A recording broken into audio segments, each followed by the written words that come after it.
اس کی جنون کی آنے والی ایپیسوڈ میں آپ لوگ دیکھیں گے کہ ایک دن ایمن گھر میں اکیلی ہوتی ہے اور رائم کہیں گیا ہوتا ہے کچھ کام سے باہر،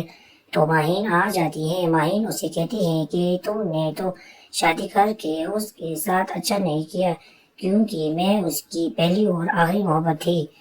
جبکہ اس نے میرے ساتھ وفا نہیں کی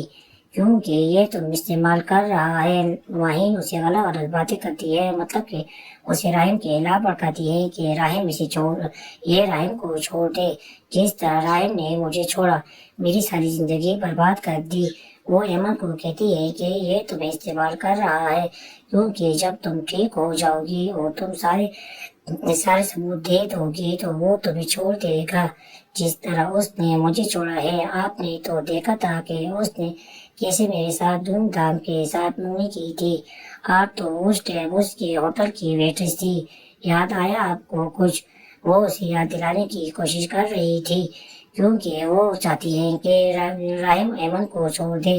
اور صرف میرے ساتھ ہی رہے، لیکن ایمن کہاں چاہتی ہے؟ ایمن تو جب اس کی یادداشت ٹھیک ہو جاتی ہے تو وہ سب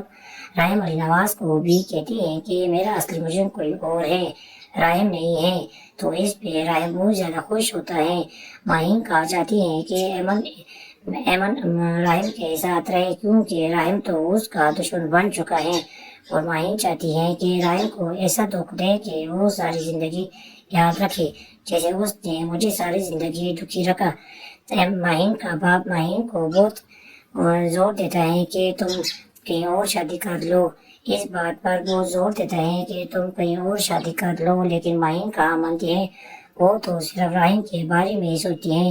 اور رحم کا ہو کر رہنا چاہتی ہے، لیکن رحم تو اب بس ماہین کو بھول جانے والا ہے کیونکہ اس نے تو ماہین کو بہت یقین دلانے کی کوشش کی تھی کہ اس مشکل ٹائم میں تم میرا ساتھ نہیں دو گی تو کون دے گا، تم مجھے نہیں سمجھو گی تو مجھے کون سمجھے گا، لیکن ماہین کہاں مانتی ہے۔ ماہین تو اپنے انا میں رحم کو تو نفرت کے الفاظ کہہ دیتی ہے۔